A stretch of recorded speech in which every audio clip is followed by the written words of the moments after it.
Well, now we're talking together about the future, not about the immediate future, but about the ultimate future.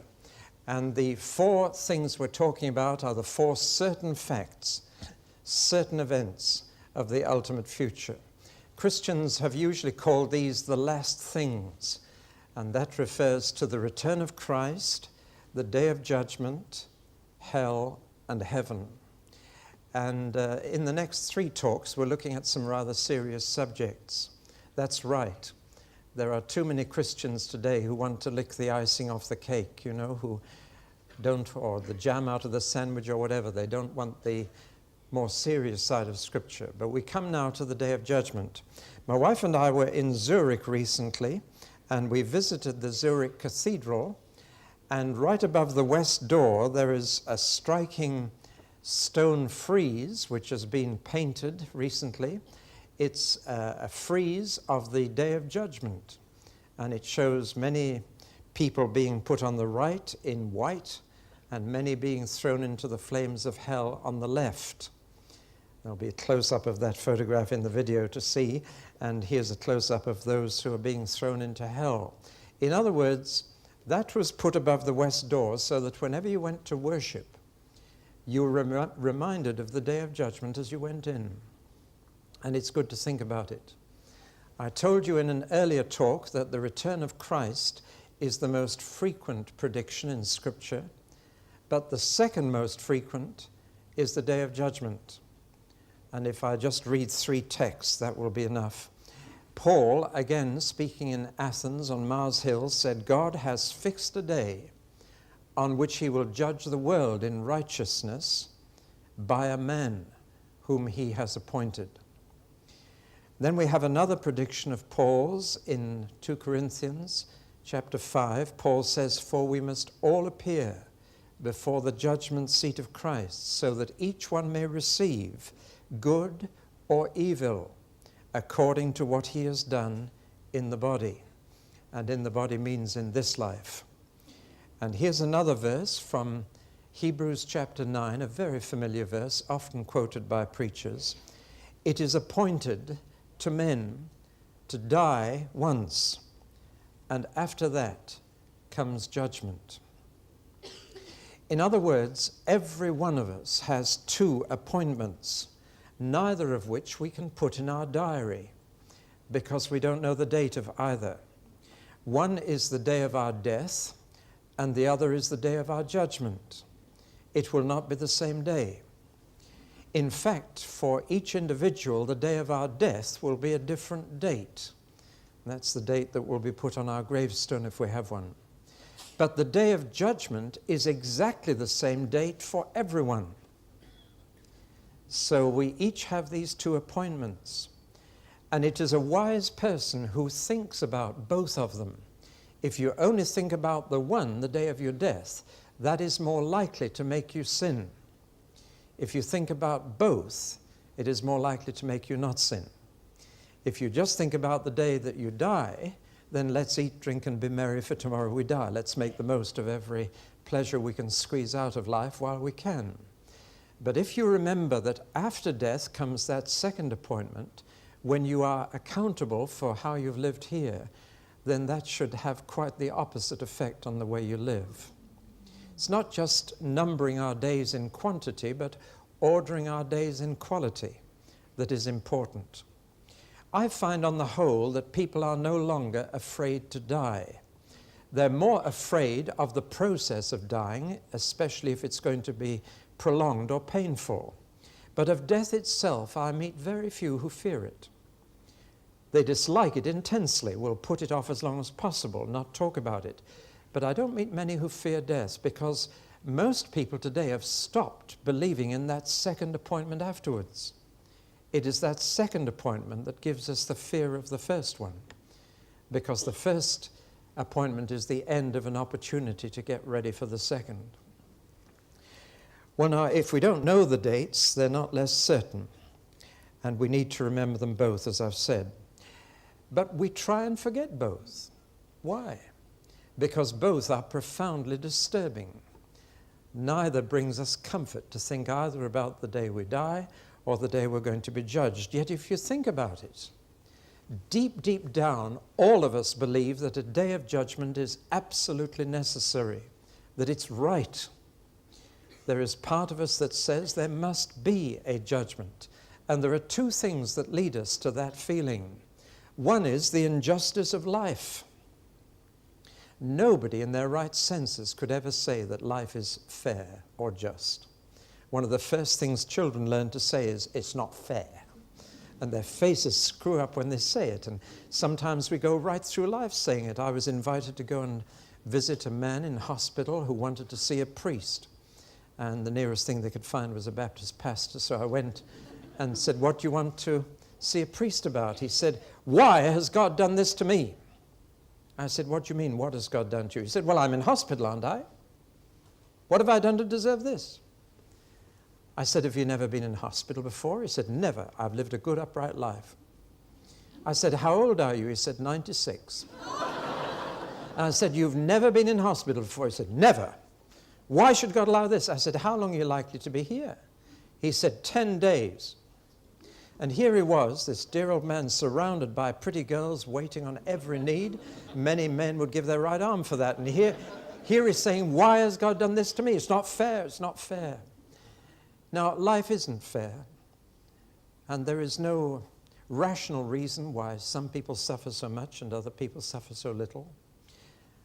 David had this problem. He wrote a psalm all about it, Psalm 73. He said, "Why do the wicked prosper? Why do bad people die in a happy old age, peacefully in bed?" While he said, "I've tried to make my life pure, and yet I suffer all day long." He said, "Life's totally unjust." And it is. In this world, the innocent seem to suffer, and the wicked get away with it. It's the innocent who are knocked down by hit-and-run drivers. The guilty are not often found. So the injustice of life demands that someday things be put right, that evil people do not get away with it. And the answer of the Bible is there will come a time when injustice will be put right. And nobody will get away with anything. And deep down in us, we agree that that should happen. The injustice of life demands it. I was in Palermo in Sicily recently, and that's a city in which there are 200 murders a year. And while I was there, 41 mafia leaders were arrested and put on trial. And the jury found them guilty. And the judge acquitted all of them. Can you imagine the feelings there were in that city when that happened? People said, "Where is justice? Where is justice?" And they just become utterly cynical and lawless themselves because right obviously doesn't pay. That's the feeling of so many people. That's the first reason there's got to be a day of judgment in which wrongs are righted and which right is vindicated. But there's another reason why there must be a day of judgment, and that is the justice of God. It's not just the injustice of life that demands it, but the justice of God demands it. You see, God has allowed so much wrong to be done. He has allowed us to do so much wrong to others. He has allowed it and apparently turned a blind eye to it, but he hasn't. He has taken note of every little thing that's been done. You see, if God never punishes wickedness, he is not a good God. That's why there has to be a day of judgment, because he is a good God. And if he turned a blind eye for all eternity to the things that are being done, we could never call him good. He is also king of the universe, and it was part of the function of an ancient king to be the judge, the final court of appeal. Still to this day, all our justice in this country is done in the name of the Queen. It is a function of royalty to be the final court of appeal, of justice. And God is king, and he is the final court of appeal. He is also judge. Yes, he is father, but he is king, and he is judge. And his justice demands that day of judgment. God is not mocked, says the Bible. Whatever a man sows, that will he also reap. There will come a harvest. There comes a day of reckoning, a day when bills will be paid. God may not judge us every Friday. In fact, one businessman, I said to him, "Why don't you fear God?" And he said, "Because God doesn't press me as hard as my other creditors," which was at least an honest reply. No, God doesn't press us, but one day he will face us. The justice of God demands it. This is a moral universe.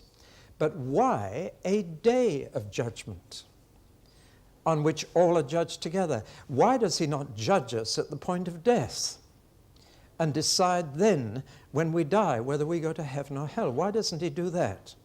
Why have we all to wait, even after we die, until this day comes up? And the answer is really quite simple. If justice is to be done, justice must be seen to be done. It is of the essence of justice that it has nothing to hide. It is injustice that has to hide. And therefore justice must be seen to be done. It is to be public. That is why there is a press bench in every court in this land. In other words, righteousness must be seen to be vindicated.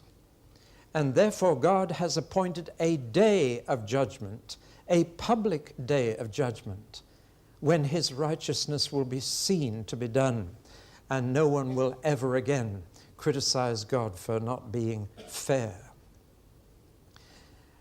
There will be 3 vindications on that day. First of all, God himself will be vindicated. How often have we criticized God for the way he's run the universe? Why does God do this? Why does God allow that? Why did God let my baby die? Why did God let my parents separate when I was a baby? Why? And whenever we say that, we are saying, God, we could run this universe better than you do.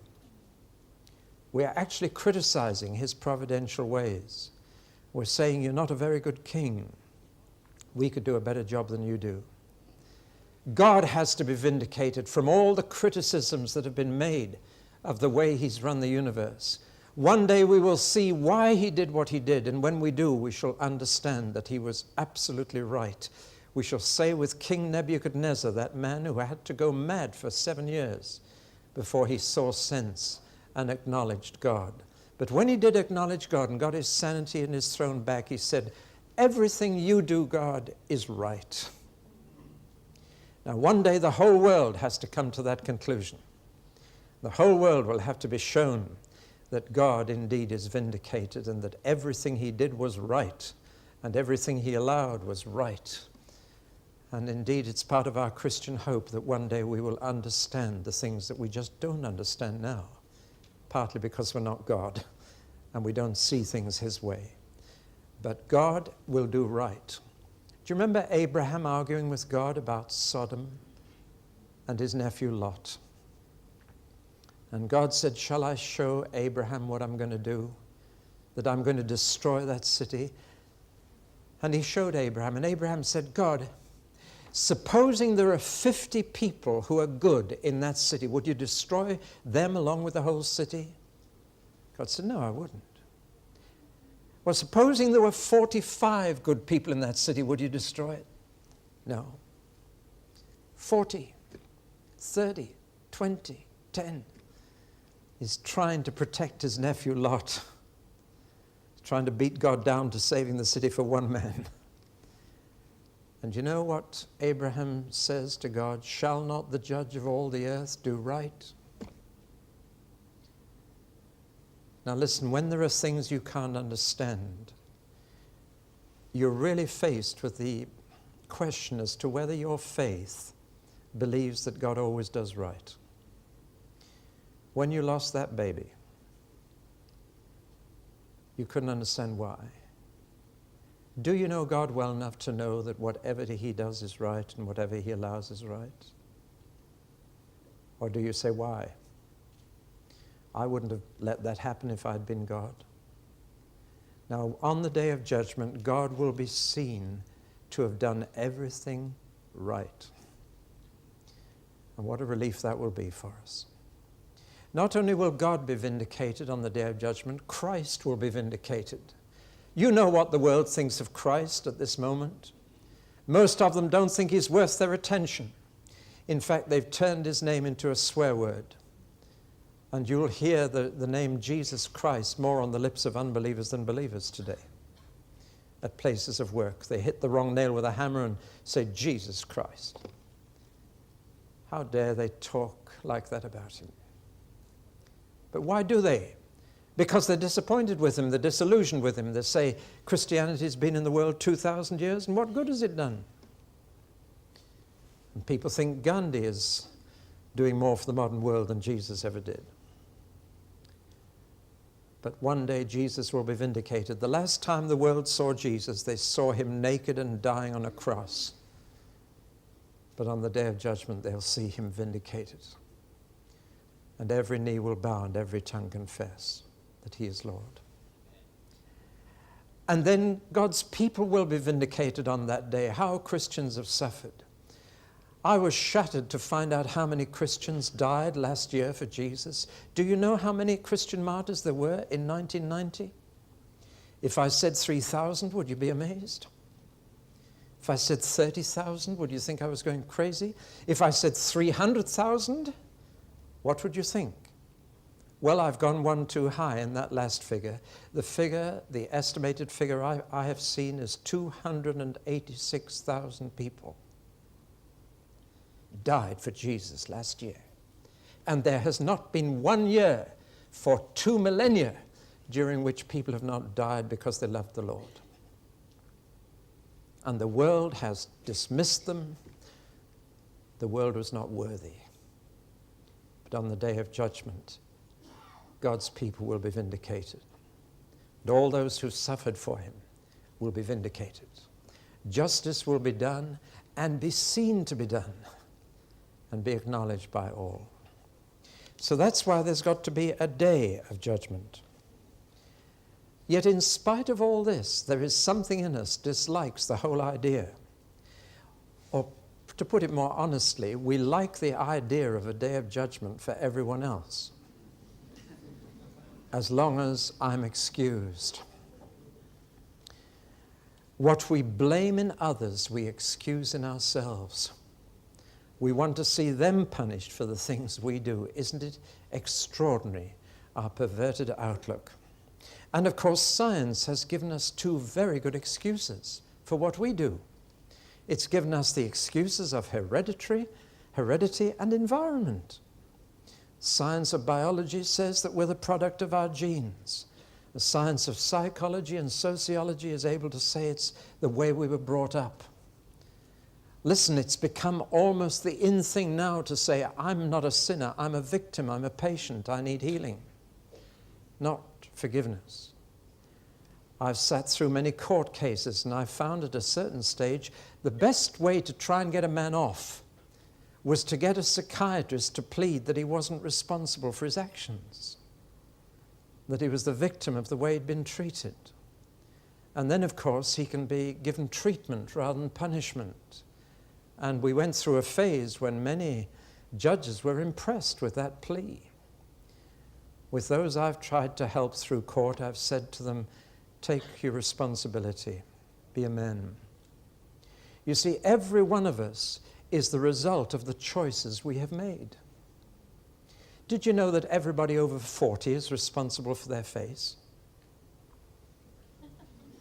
Now, some of you can afford to laugh, but others of you can't. If you're over 40 and you don't like what you see in the mirror every morning, you know who to blame. Up to 40, you've got the features that you were born with. Over 40, you've got the expression that you've given yourself. You are responsible for what you have become. I remember one man in the dock saying to the judge, Your Honor, I got into bad company. I noticed he didn't say, I chose the wrong friends. I got into bad company, or I fell into bad company, as if I couldn't help it. Listen, we know that people have risen far above their background and fallen far below it. To say that that's the decisive factor. The real factor in the formation of our character is the choices we have made through life. And you and I are the result of those choices. And the day of judgment will reveal our responsibility. Let me say absolutely, categorically, you have nothing to fear if you fear being blamed for something you're not responsible for. God will never blame you for something you couldn't help. Never. But that's not what worries me. What worries me are the things I could have helped. Right? So you've nothing to fear about a miscarriage of justice on the day of judgment. Nothing. God will never blame anyone for something they were not responsible for. But he will blame us for those things we are responsible for. And as we shall see in a moment, the things that we didn't do are not just the things that we did. A little child said to the teacher at school, "Teacher, you wouldn't punish me for something I hadn't done, would you?" The teacher said, "No, of course not." "Well, I haven't done my homework," said the child, preparing the way. There are sins of omission as well as sins of commission. And we have the Anglican prayer, the things that we have done that we ought not to have done, and the things we have not done that we ought to have done. The real fear is not for those who say, "I'm not really wicked," but for those who say, "I know I really am." And the older you get, the greater that fear comes. Because the older you get, the more you know yourself. The more you realize what you're really like.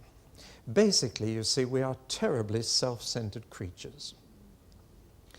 And our first concern is usually our own feelings.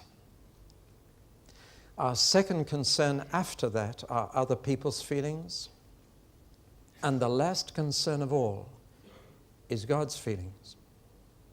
There are many people who have no idea that God has feelings too. And yet the Bible is full of God's feelings. I hope you have a Bible that distinguishes poetry from prose. In the Bible, prose looks like a newspaper column. Can't find any for the moment. Like a newspaper column with the print going right to the sides. But poetry, the words are printed in shorter lines and with gaps between. You know what the difference I mean. I hope you have a Bible that does that, because there's a very important reason why sometimes God speaks to us in prose and sometimes in poetry.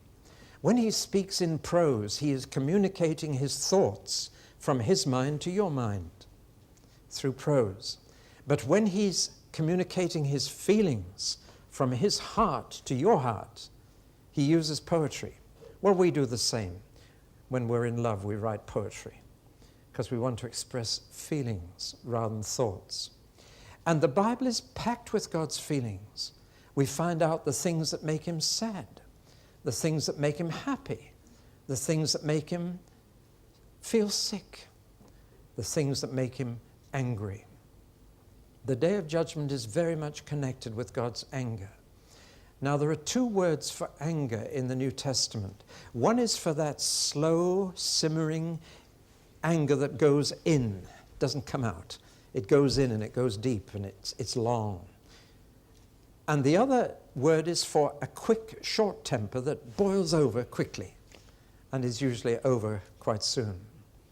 Now, I wonder which your problem is. Could I just see? Hands up those whose problem is the slow, simmering anger inside. People don't even know you're angry, but you are. And how many have the quick anger? And how many have both?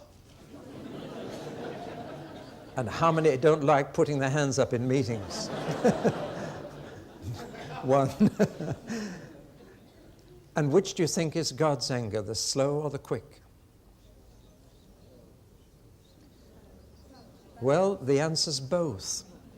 If I can use an illustration that ladies will appreciate. Have you ever put a pan of milk on the stove and then got occupied with your visitors or someone else, and suddenly the thing's boiled over? Now, if you had stayed and watched it, that wouldn't have happened, would it? Because you'd have seen the first bubbling, you'd have seen that simmering, and you'd have had it off the flames as quickly as you could before it exploded. But when your attention is off that simmering, it seems so quick until it's all over the stove and you've got to clean it all up. Now, God's anger at the moment is simmering. That's why many people are not noticing it. It's there, And all the symptoms are there that God's anger is upon us. If you read Romans 1, you'll find a description of what happens in society when God is angry with it. Simmering anger. It doesn't show too much in great disasters, but it shows in other things. It shows particularly that people develop uncontrollable appetites, that food and sex become obsessions.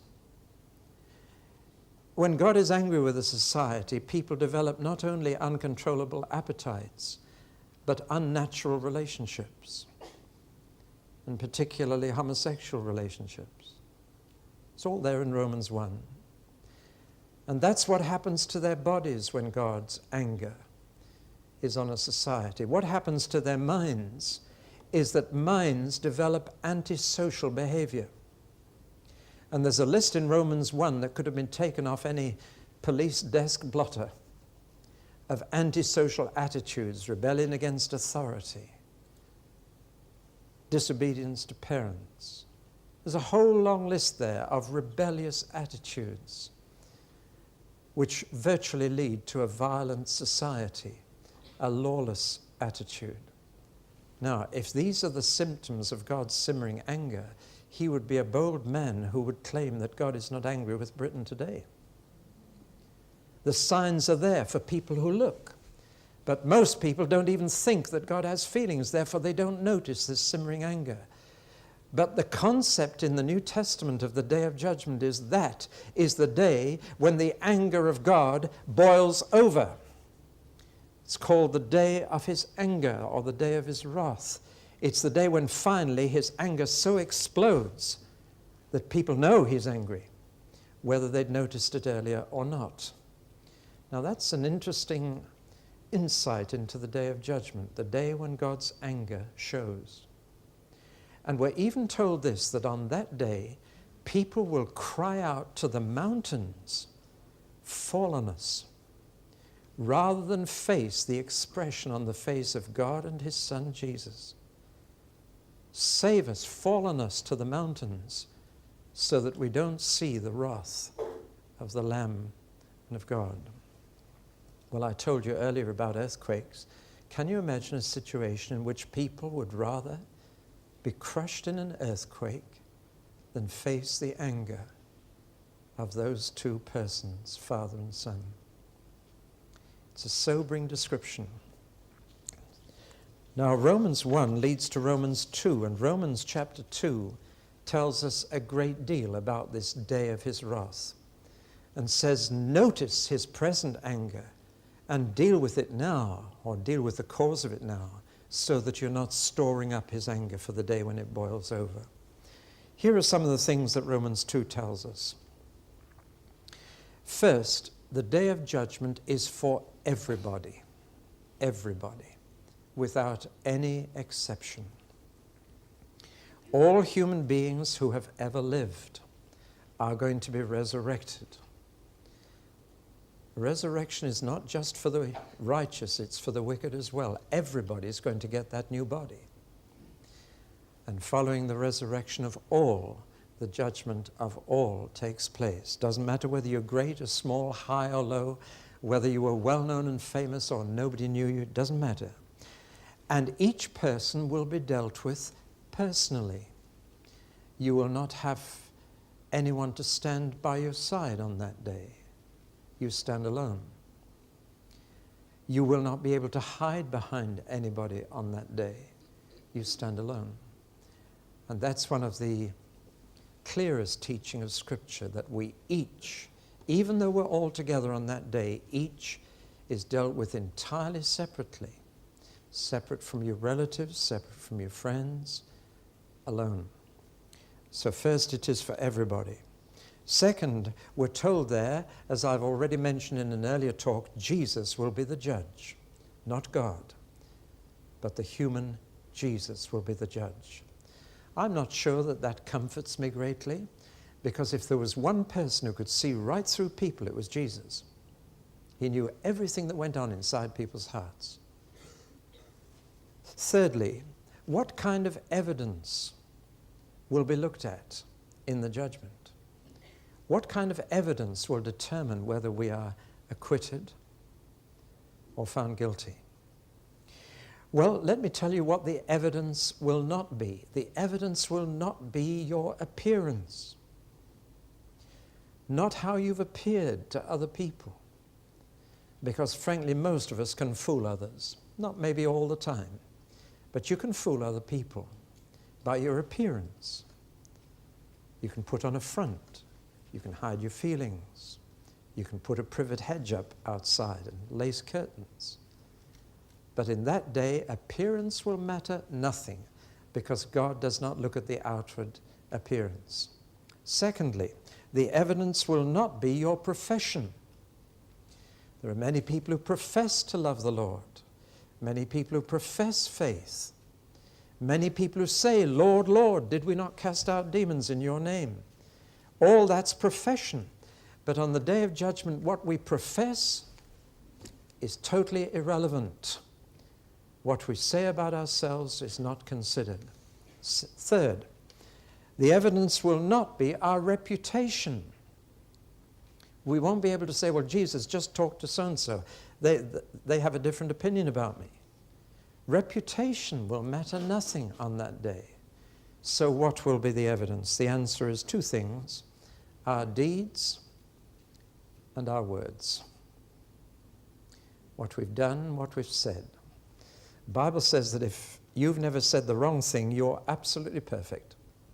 So there's a very good test for you to apply as to how sanctified you are. I wonder how many of us would be happy if there was a big screen behind me now and everything we had done had been filmed and was now being shown to everybody else here. Or supposing if everything we had said, even in private, had been tape recorded and was being played to everybody here. Wonder how many friends would be left here for a start. Jesus said, for every idle word we will be brought into judgment. That's quite a thought. The idle words are those that slip out when we're not controlling our tongue properly, that slip out when we're overtired or when we're angry. For every idle word will be brought into judgment. This is the evidence. And God is absolutely fair. He has no favorites whatever. Now, I suppose one of the most serious things Jesus said about the day of judgment, he said it will be the day on which the secrets of men will be judged. He put it another way when he said, what has been whispered in the bedchamber will be shouted from the housetops. The day on which the secrets of men will be judged. Not the things that the world saw, the things that only God was aware of. Well, I told you it wasn't a comfortable subject. The next thing that we're told is this, that God is so fair and so just that he will only judge people by the light they have received. And this is the answer to all those queries, what about those who've never heard? How often people have said to me, well, what about those who've never heard about Jesus? And I say, do you want to become a missionary? And I find that those who keep asking me about those who've never heard do not want to go and tell them. They're only trying to find fault with Christianity. They have no real intention of going to share the good news with those who've never heard. But the answer of the Bible is absolutely clear. Those who've never heard will not be condemned for not hearing. In fact, Paul says quite clearly, those who've only heard the 10 Commandments will only be judged by the 10 Commandments. Those who haven't even heard the 10 Commandments will be judged only by what their conscience already has told them is right and wrong. Now, isn't that fair? Absolutely fair. God will only judge according to the light that has been received. The problem is that everybody has received some light. And in two particular ways, says Paul, they've received light from their conscience within and from the creation outside. And from the creation outside, they must know there is a greater power than themselves. And from their conscience within, they must know that that greater power is a moral power and concerned with right and wrong. So all a person need do to be acquitted before God is to say, God, I have always done what my conscience told me was right. That's all. But who can? That's the problem. See, every single person on earth has a concept of right and wrong. The Bible says that's God writing his law in their inner heart. And the proof that everybody has a conscience is that they're jolly quick to tell other people when they're wrong. Have you ever noticed that? If God only judged you for what you said was wrong in other people, that would be enough, wouldn't it? But we're so quick to condemn in others what we've done ourselves. Indeed, psychologists tell us that we're more ready to criticize in others what we either do or want to do ourselves. So, those brought up in Christian countries will be judged by the light they have received. Those brought up in the Jewish faith will be judged by the light they have received. Those brought up as pagans will be judged by the light they have received, because all have received light. And this is why there are degrees of punishment in the Bible, why it is more tolerable for Sodom and Gomorrah than Capernaum, because Sodom and Gomorrah never had Jesus and they never saw his miracles, but Capernaum did. And though Sodom and Gomorrah have disappeared off the face of the earth, so has Capernaum and Bethsaida and Chorazin. But they had much greater light, and they are judged by that light. So God will never, ever judge you for what you didn't know or for the light you never received. The problem is that every one of us has had enough light to know that right is right and wrong is wrong, and we've not done it. So what's the verdict going to be on that day? There can only be one. Everybody's guilty. It's the only verdict there could possibly be. So why go through the whole rigmarole of a day of judgment just to find everybody guilty? When all those books are opened, you know, do you watch This Is Your Life? Most of the time it's very interesting. You know, there was a man on This Is Your Life whom I knew personally, and I knew he was a crook. He was an employee of my grandparents, and I knew what he was like. And yet on this Is Your Life program, he was a hero. He was a saint. It was most uncomfortable sitting there watching. And if you read the articles that are written about that program, you know they discover all kinds of horrible things. The researchers really dig it out. And then they censor it carefully. Pick out all the nice bits.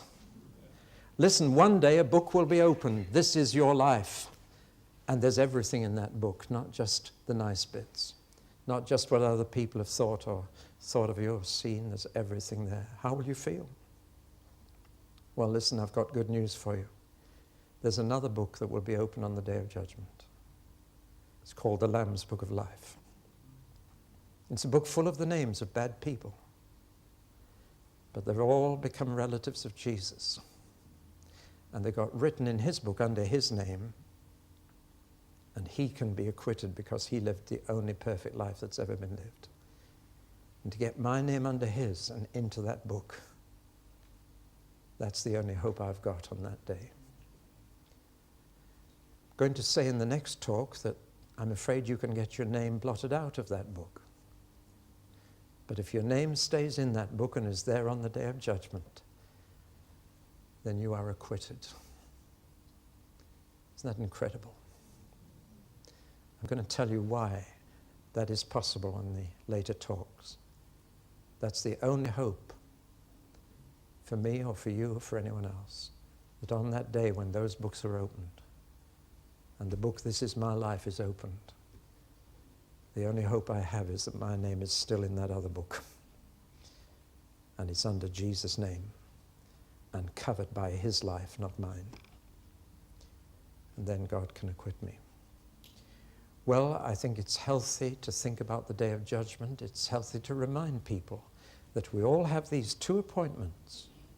One, the day we die, and following that, the day we all stand together before God and give an account of how we've lived down here.